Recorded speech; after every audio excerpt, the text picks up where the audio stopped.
In the mid-1980s, author Winston Groom published a story which would, thanks to its Oscar-winning Hollywood adaptation, come to be a quintessential American tale.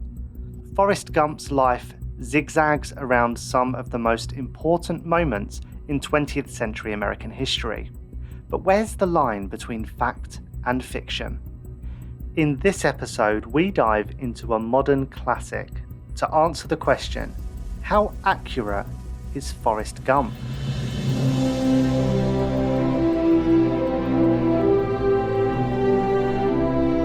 Welcome to America, a history podcast. I'm Liam Heffernan, and every week we answer a different question to understand the people, the places, and the events that make the USA what it is today.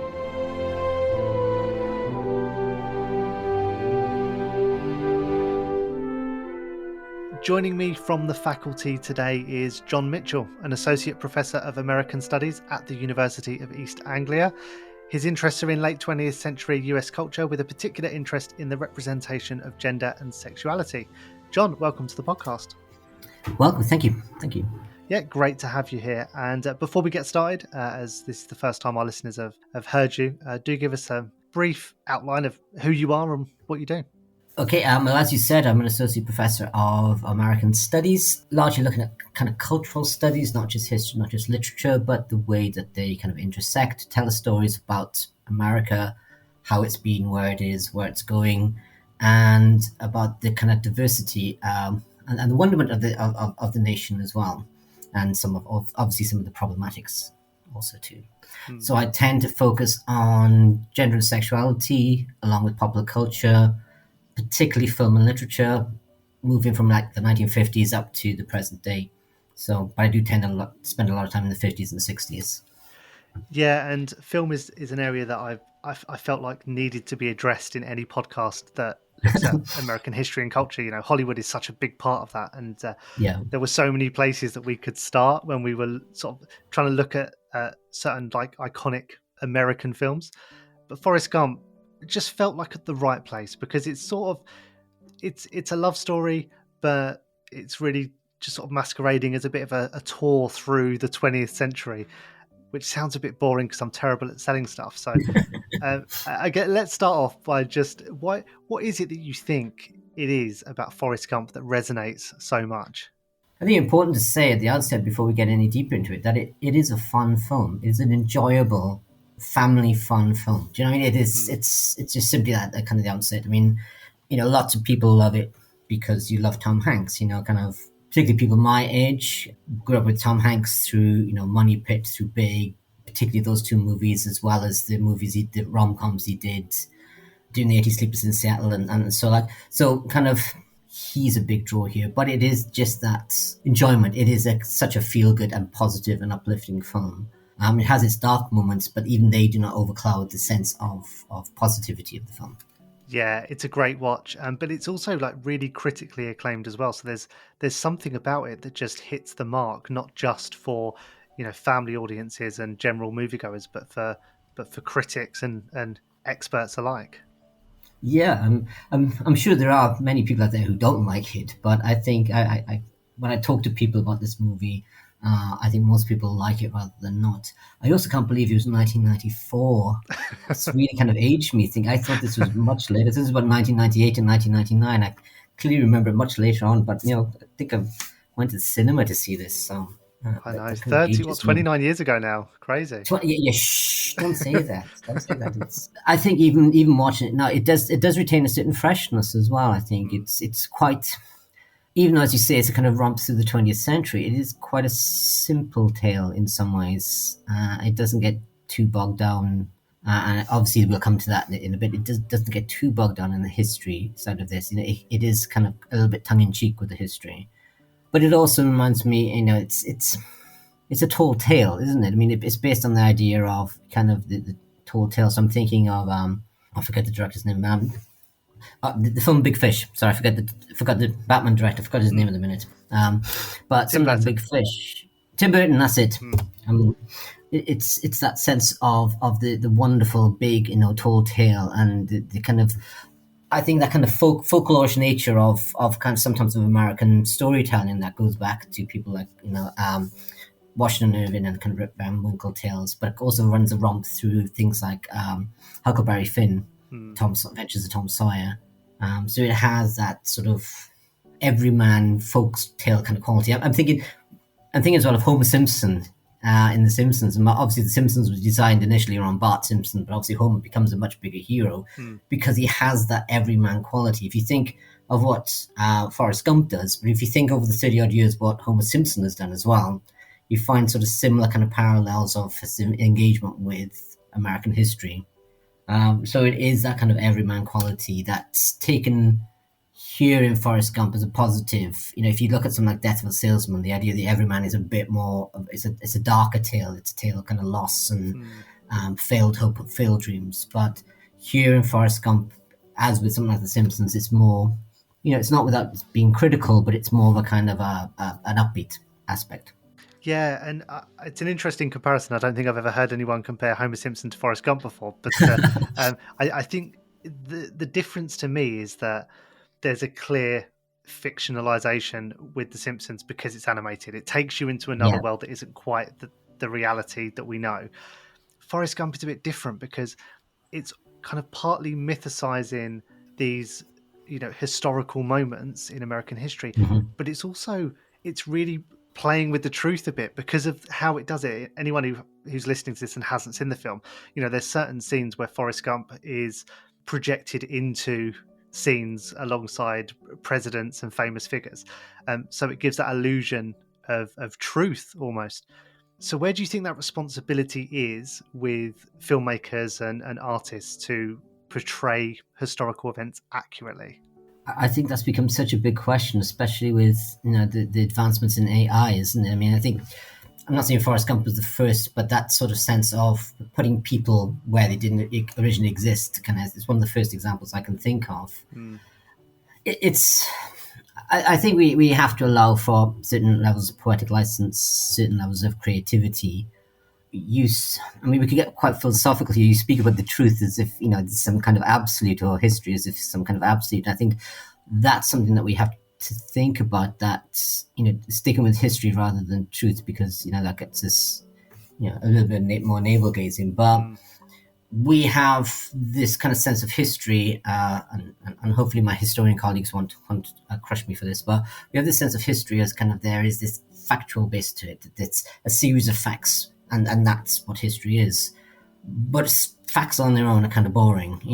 They don't really tell us anything. I mean, knowing that the Great Fire of London was in 15, whatever it was, doesn't give us a sense of being there. It doesn't give us a sense of the smell or the fear So I think most historians, with all historians, we string these facts together into a narrative that we base upon those facts, but we make a narrative.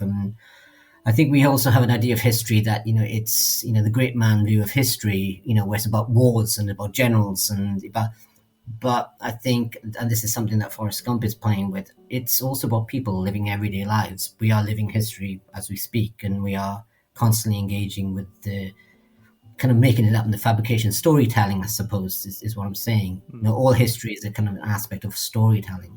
Yeah. And is that, do you think, why there's a certain degree of licensing? One example that springs to mind is the idea of race and how civil rights and race relations were portrayed in Forrest Gump. There was definitely a watering down of the issues, I think, in certain scenes. Some people might disagree, but I feel like the film didn't give it the time that perhaps it needed in certain cases.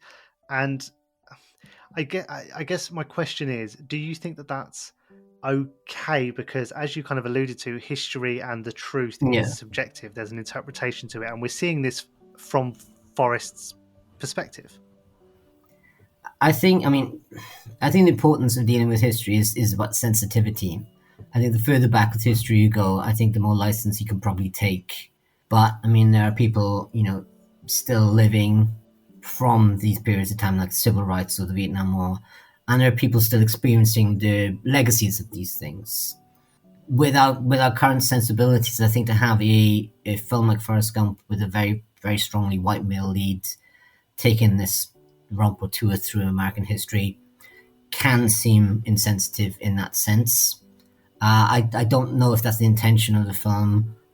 I think there's a sense of Forrest being he's the idea is that he's kind of non-ideological. He just does things. Yeah. So when he's told to run, he runs. When he's told to stop, he stops. He's not a political animal in any sense. He's just, he just does. And by doing, almost sometimes unthinkingly, he achieves. I mean, I think we do have to take it as a fantasy. So this is a fantasy of a kind of American history. I think we also have to think about, and this is probably why I'm putting my literature hat on here, we also have to think about the narrative, the way the narrative is constructed in this story, where, the story is kind of, the first part of the story is kind of bookended by, the 1981, where Forrest is sitting on a bench telling people his story that goes back to 1956 up to 81. And then the second part of the story is from 81 to 82, where, he finds out he's got a son and, Jenny dies and all the rest of it. Sorry, spoilers there. And that's something you don't really notice in the film because the segue is so smooth. But this is Forrest's story. This is a story told to people in bits. So it's it's not only subjective in terms of history, it's subjective, but this is Forrest's story about his understanding of his experience of life. If we ask somebody his mother's story, it would probably be a different, image. Or if we ask for Bubba's story, it would probably be very different. But I think this is very much a white man's story of how his life has got to the point he's at. So that way, it's very incredibly subjective and very kind of filtered.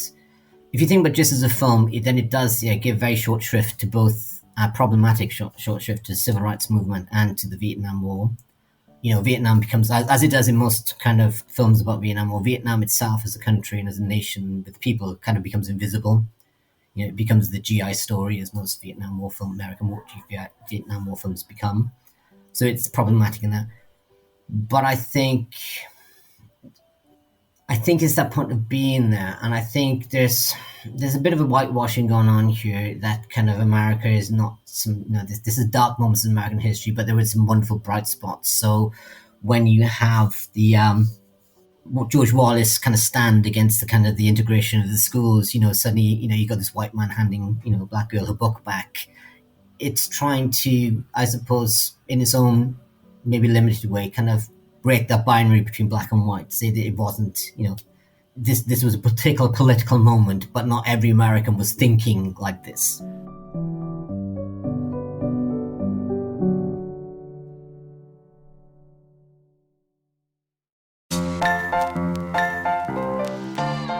On the other side of the coin, you've got this commentary on just how the ignorant white man can just be landed with opportunities through no thought of his own. There's this very deliberate moment at the start of the film where he talks about how he's inherited his name from one of the founders of the Ku Klux Klan.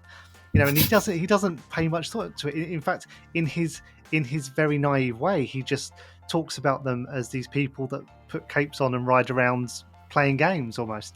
There's a real ignorance about Forrest Gump that nowadays, I think if you watched it for the first time, you wouldn't find anywhere near as charming as perhaps we did when it was made in 94. No, I still think that the film was merit. I mean, the film is set in 1994. It's a particular, I suppose, upbeat moment in both, in the Western world, in some ways. It is trying to spin something positive, I think, out of the American story. I think it's aiming for innocence, and it's a particular American trope, innocence. But as you suggest, I mean, the counter side or the other side of innocence is ignorance. So, I tied him back to people like Rip Van Winkle already, and to Huck Finn, and they are again two quite famously ignorant, characters in American letters. For Rip Van Winkle, the revolution happens without him having to do anything. For Huck Finn, he's heading to somewhere where history is going to overtake him anyway, and he just wants to, have no responsibilities. He doesn't want to be civilized. And I think I think Forrest Gump plays into that kind of man-child imagery that sometimes America wants to present about itself, as if yeah, we've done some bad things, but they're kind of youthful discretions. We're just finding our feet. So it's kind of slightly apologist, slightly trying to ignore the issues whilst also raising them at the same time. I agree with everything you're saying about the negative representations here of the different aspects of history. I think it's trying to deal with them by not dealing with them. Yeah, so multiple readings there. I don't think it's trying to avoid them. I don't think it's necessarily unthinking, but it's trying to integrate them into a different kind of story that's maybe not Forrest Gump's to tell. Yeah, I completely agree with that interpretation, and I think that there's a power in telling a story from the side of in this case the ignorant or the naive, in really putting you in that gaze. It almost highlights the issues and the problems more than if you were just straight kind of telling a story about the civil rights movement or the problems in America at that time. And I think Forrest Gump, for that reason, is a really interesting character, and probably nowadays quite a divisive one, but I think he serves a very important purpose. And anyone that's read the book as well would know that the story gets so much crazier. I think the film is rooted in tries to root itself in more reality and plausibility than the book. I mean, he ends up in space and befriends a monkey, and it's madness, the book. But I have to admit, I haven't read the book. It's quite a read. There's more of a realism about the film, and I think that's where these questions around historical accuracy come in. And one of the parallels I always make is to a film like Inglourious Basterds, which was Quentin Tarantino, and that's a little bit more fantastical, but there's still a question there around how much we should take at face value, because obviously, if you know nothing about World War II, when you watch Inglourious Basterds, you'll think, oh, Hitler gets blown up in a theatre, right? And you've got to unlearn that. So what are the things that we see in Forrest Gump that we shouldn't be taking at face value? Yeah, so it plays around with a lot of history. So I think probably meeting Elvis and inspiring his dance moves, probably being coached by Bear Bryant, meeting the presidents. I met the president again. I think we can probably let them pass to a certain degree. John Lennon's inspiring and imagine as well. I mean, we could say, well, Elvis probably did meet people, probably was inspired by different people. Why couldn't it have been someone like Forrest Gump? Imagine probably was inspired somewhere along the line by multiple different people. Why couldn't one of them be Forrest? So I think we could probably throw them away. I think probably, as you pointed out, the two key historical moments are the civil rights movement, and coupled to that, of course, is the counterculture movement. I think the counterculture comes across as incredibly negatively represented as well. Although it does kind of fit with kind of Joan Didion's view of the countercultures from the time. So, I mean, the view of the counterculture might be useful in terms of we have a tendency to have turned it into a fashion icon now, the counterculture, whereas actually it was a political movement and there were problems with it. There was drug abuse, all kinds of problems. So it might not be too problematic, but it does tend to give it a kind of very negative spin. And obviously the Vietnam War is very truncated and again, as I said, very, very focused on the GI.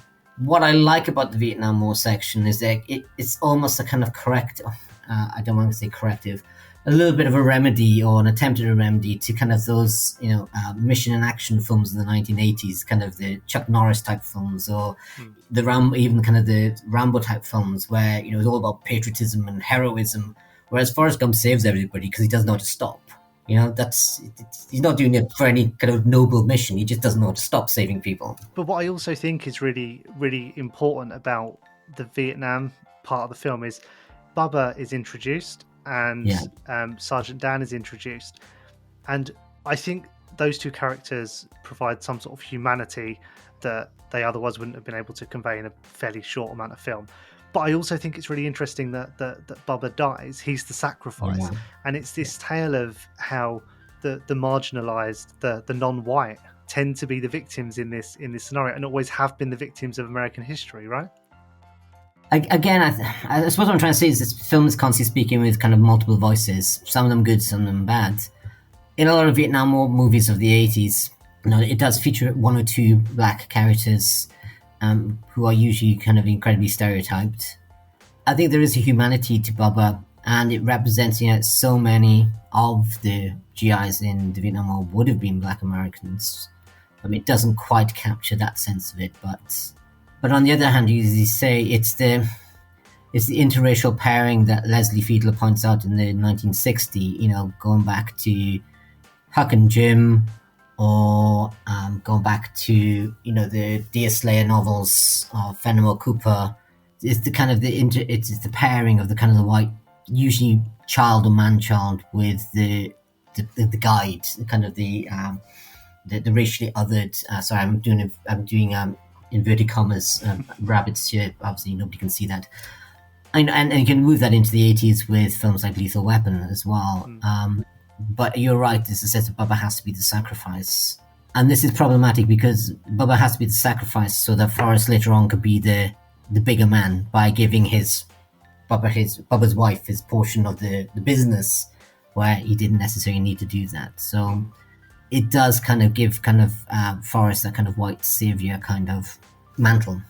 Yeah. So this representation there, I think our discernment, now that we're kind of well into the 21st century, I think we've become better at discerning these problematics than maybe we were in the 1990s. So I think whilst this was a progressive film for the 1990s, it's kind of not so much looking through the lens of where we're at now.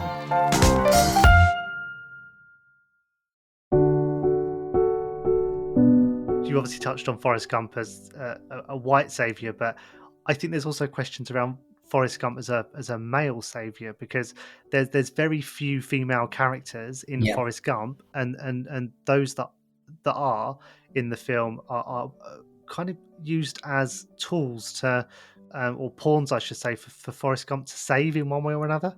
I suppose somebody who works on gender, it isn't. It's kind of, it speaks to me in that kind of way. Something I wrote down in my notes for this is, this film is all about that typical American trope of individualism, and Forrest's individualism, although it's very happenstance, tends to lead him into great things. Tends to lead him towards success. He works.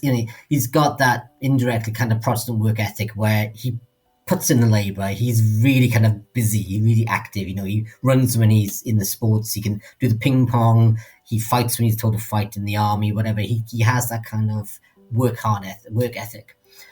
Compared to Jenny's individualism, which she goes off, she becomes her own person, but she can't survive. She becomes a kind of a drug addict. She becomes, there's hints of prostitution there. She's on stage, kind of naked, playing the guitar. She does a kind of cover shoot for Playboy, which gets her kicked out of college. So her individualism has led her to become almost the fallen woman, whereas he's become the kind of hero. She's become the fallen woman who eventually needs to be saved by him.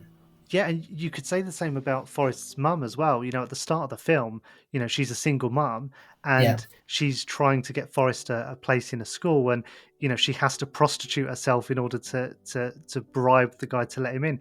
And it's like, she's incapable of doing these things without sexualizing herself. I think that's probably intended to be kind of a critique of Southern corruption, maybe. But yeah, I mean, she ultimately sacrifices herself, her honor, her body, for his good. So again, we have a bit like Bubba's sacrifice. We have for kind of the white man. Can we have these kind of women sacrifice themselves for the male protagonist? So everybody's working to do things to kind of lift up Forrest. So I guess, finally, having discussed all of this, and there's a lot more to unpack about Forrest Gump that we could talk about for hours, I'm sure. But do you think ultimately that Forrest Gump is an aspirational story or a cautionary tale? I think it's American stories, so I think most American stories are aspirational, even when they're critical. I mean, I'm thinking of novels like Catch-22 or One Flew Over the Cuckoo's Nest. They still have that moment where there's a possibility of change or possibility of something better. So I think it's always going to be aspirational because that's how it's been designed. I think it's a useful tale to critically think about American history, as you've been trying to do today, because it has kind of, as I said, it has kind of many voices, and it is trying to do something with representation. And it's trying to do something in the 20th century as well. The 20th century was such a speed rush through kind of history, American history. So many things changed so rapidly. And I think it is trying to highlight something about American history. But I think, as I said, seeing it from the lens that we have now, the more kind of racially gendered lens that we have, I think it's good to think about what it gets wrong, or what are problematics, and to highlight, as you've done here, kind of issues about white theorism, issues about male subjectivity and the formation of male subjectivity through sacrifices of women. Think about how the American ideal, or the American dream, if you want to use that, tends to be very male focused and tends to be very male privileging. This idea of individualism tends to have an individual male at the kind of core of it. So I think it's to sit on the fence. It's kind of both in many ways. I mean, it can't help but be aspirational because that's the formation of the tale. But I think it is a good one to think about American history and some of the limitations of its representation.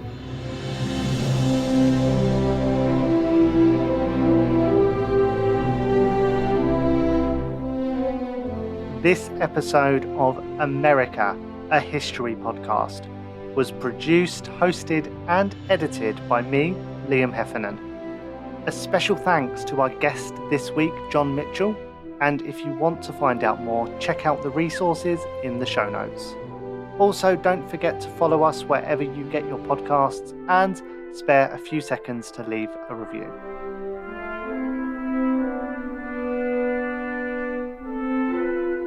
Next time, I'm joined by Jacqueline Fear-Siegel as we look at how America even came to be, as we answer the question, how did the 50 states become the 50 states?